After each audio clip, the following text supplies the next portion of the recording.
Hi, and welcome to part 4 of this PowerShell tutorial series on RestPS.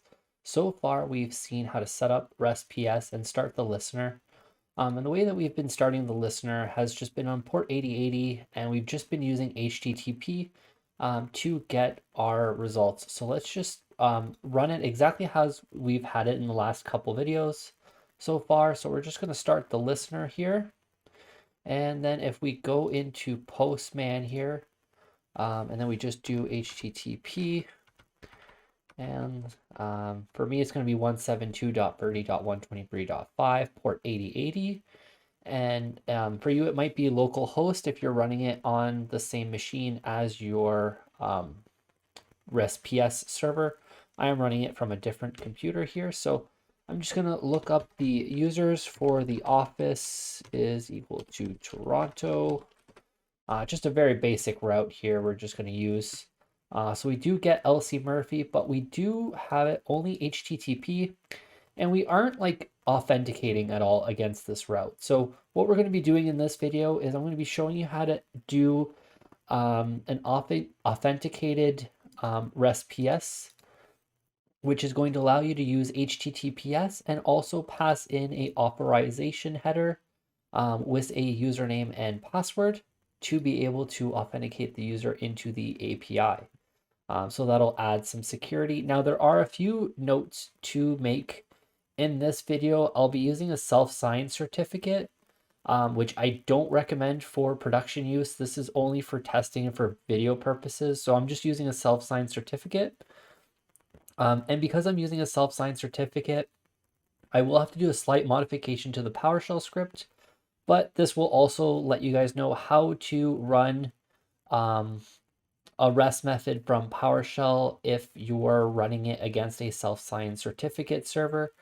If the server that you're running it has a self-signed certificate on it anyways. So let's get started on that. So let's go back into PowerShell here. And actually what we're going to do is we're going to shut down our listener here. All right, so we have our listener shut down. So let's go back into our server here. So the first thing we are going to want to do is generate our self-signed certificate. So I'm just going to open up another PowerShell window here. All right, so here we are. So to generate our self-signed certificate is we're going to use the commandlet called new self-signed certificate. And we are just going to pass in DNS name. DNS name. All I'm going to do here is I'm just going to put in 172.30.123.5. And then for the cert store location, we are going to do a double quote here. We're going to put in cert : backslash local machine backslash my. And we are going to generate this here. All right, so we do have our self-signed certificate generated. Now, what we are going to want to do is we're going to want to keep this thumbprint handy. So we're going to want to keep that. So I'm just going to copy that and I'm just going to paste it right up here just so I can reference it later on because we will need this for our listener. All right. So that should actually be all we need to set up the HTTPS and the basic authentication. So let's go ahead and let's go back into our listener PowerShell here. And we're going to add two parameters to the RestPS params here.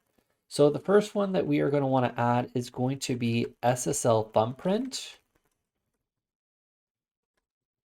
And this, of course, is going to be equal to our thumbprint that we just made, which represents our self-signed certificate on this server. And then what we're going to do is we're going to do a verification type. So verification type. And we are going to set that equal to verify basic auth. And I'm actually just going to change these double quotes to single quotes just so we match everything else here. Perfect. All right, so let's go ahead and let's start this up here.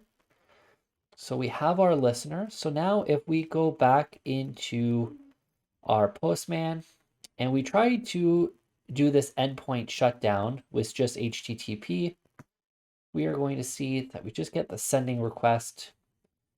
And this is going to keep going till it times out. So what we actually need to do is we're going to put HTTPS here. And then we're going to go ahead and just do our users office equals to Toronto. And here we are. So we actually do get a 401 unauthorized. We don't get anything back from the body. And that's pretty much it. Like that's where it stops. I've already disabled the certificate in Postman. You will get basically a pop-up in Postman, which will be right here. It'll be like unable to verify the SSL, please disable it. So I just disabled it there. I'm going to be showing you guys how to do that in PowerShell towards the end of the video when we're actually executing our commands through PowerShell. So let's go back into PowerShell here, because now what we need to do is we need to be able to pass in the user. But first I want to show you guys where these users are stored and how we can add more users. So let's go back into our PowerShell window here, or our server, I should say. So what we're going to want to do is we're going to want to open up a file explorer and go to the RestPS location in the endpoints here in the, in the bin folder. There's going to be a file called get rest user auth. So we're going to want to just go ahead and edit that here. And this is actually going to be all the username and the passwords. So of course, this isn't like the most secure way, because if someone does get access to your server, they will be able to see all the login information. But of course, with the SSL certificate, as long as you have a really valid one and all that other stuff, it should be pretty good. And you can also validate against the client IP. I won't be covering that just because I don't have the ability to really do that type of testing here. But this should give you quite the basic authentication ability on your RestPS server. So as we can see, we do have a username and a system auth string. So we are going to be using this one. But of course, if you just wanted to add one, you could simply just copy paste, and you would just be able to do a test user, and then our auth string could just be YouTube here. So we can actually just try with this one here. So let's just save that.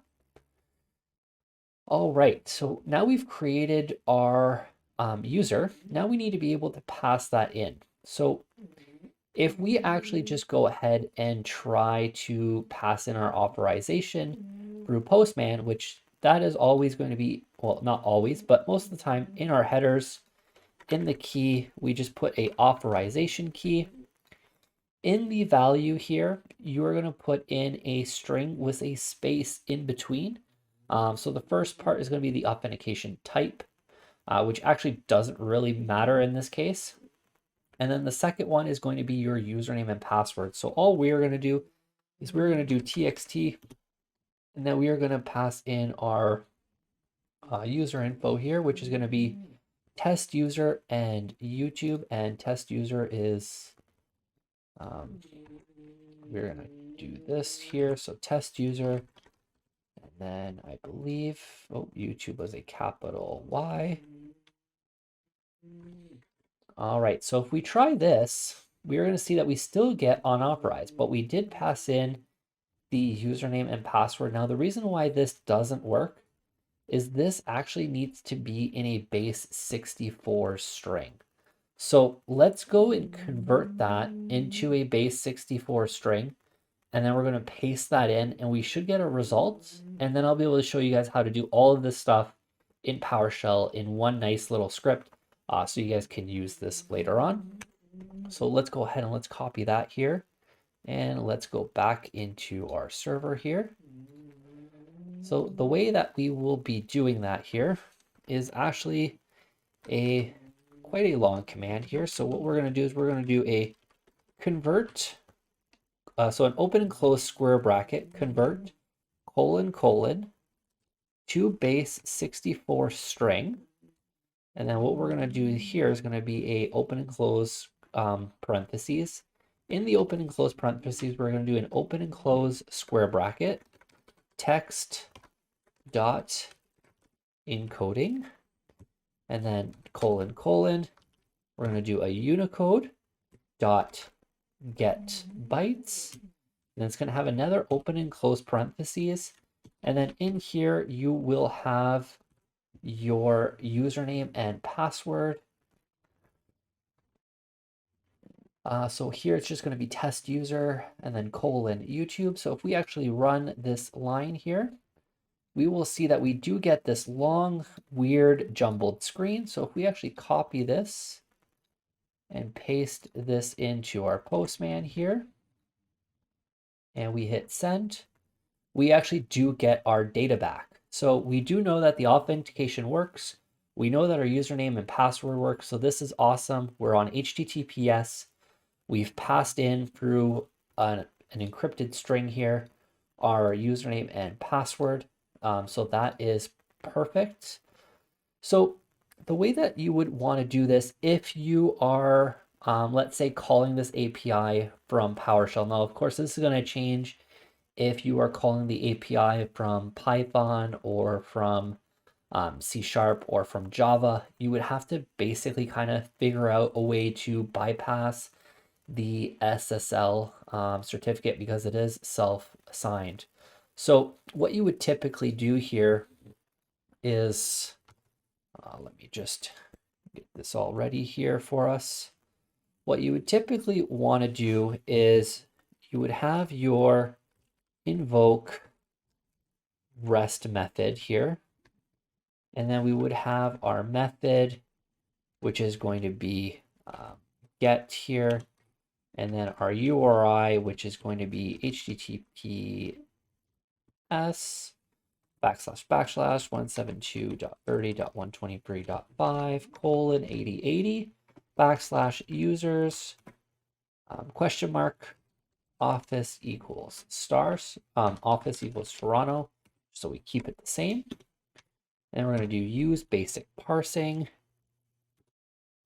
And then we are going to go ahead and we are going to want to pass in a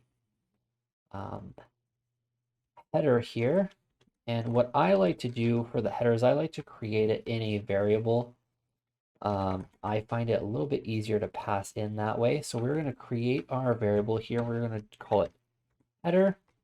We are going to make that equal to an @ open and close curly bracket. So we are creating an object here, and we're going to pass in authorization equals, we're going to do text, and then we are going to put this to a variable here.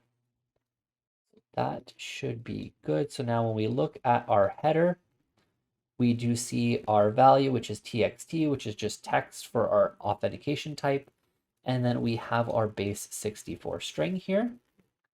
So that should be good. So now if we invoke this, we will see that we do get an error. And the error that we get is going to be, oh, I'm actually totally sorry here. I'm actually seeing that I'm actually showing the Postman. So let me just go over all of this again here. So here we do have our header here that we've created, which will have our authorization. So we've created an object with the key of authorization, and the value we have set it to txt and then space, and then we have our conversion here.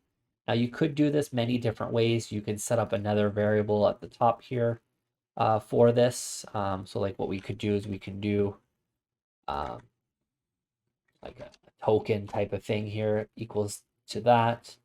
And then what we would be able to do is token here. So if we do that here, we run this and we look at our header, we can see the authorization and we can see the value.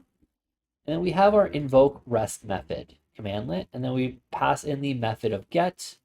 We have our URI, which is just our API route, which is HTTPS, the server, users, office is equal to Toronto, use basic parsing, and then we pass in our header into the headers. Now, if we run this here, we get this error that says the underlying connection was closed, could not establish trust relationship for the SSL or TLS secure channel. Now, what that means is it can't connect to that server because it doesn't trust the certificate. The certificate is self-signed. So you actually have to do a little workaround to actually get past that here. And the way that you would do that is we're going to do a add-type, and then we're going to do a type definition, and then we're going to do the @ symbol. So we're going to create a literal string. So the @ sign with a double quote and another double quote, and you can just hit enter in there, and then the @ sign after the second double quote. And what we're going to be putting in here is going to be C# code to basically ignore, basically just trust all the certificates. So again, this isn't really recommended. I would definitely recommend, if you're setting this up for a production server, definitely have a legitimate SSL certificate. You won't have to do all of this extra work. So it's definitely a lot nicer. And I'm going to be posting this code in the description down below. I've found it online. This isn't me that has made this, but I figured that this would be super handy. So we're just going to put in using system.net and then semicolon, using system.security.cryptography.x509 certificate or certificates, sorry. And then what we're going to do is we're just going to do a public class TrustAllCertsPolicy, and then a colon I certificate policy, then an open and close curly bracket. And we're going to do a public bool check validation result, and then an open and close parentheses here. And then in there, we are going to put in the ServicePoint, srvPoint, and X509 certificate, comma, WebRequest, int,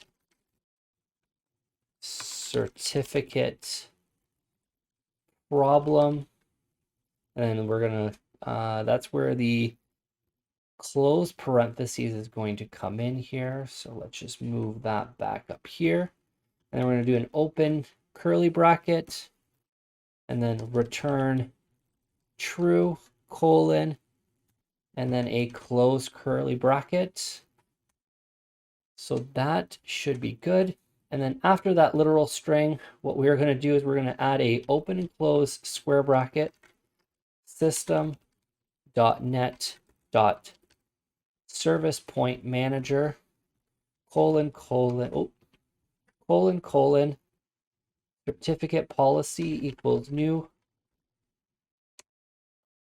object trust all certs policy. And if we just run all of this here, oh, and I do actually have an issue here, so let me just try to find the error here.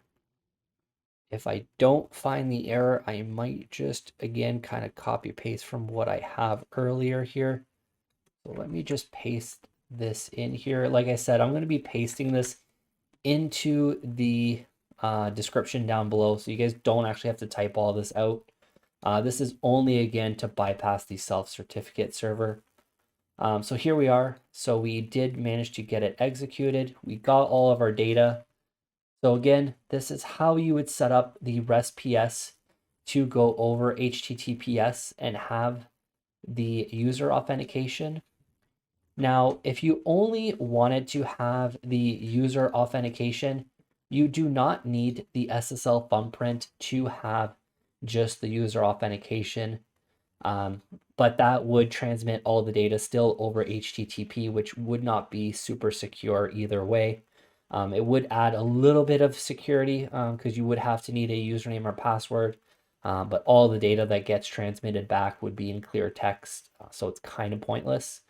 But that is really the basic way of setting up authentication with RestPS in PowerShell and kind of testing it with Postman and PowerShell afterwards. If you guys liked the video, like, subscribe, and hit that notification bell to be notified when the next video comes out. And I will see you on the next video.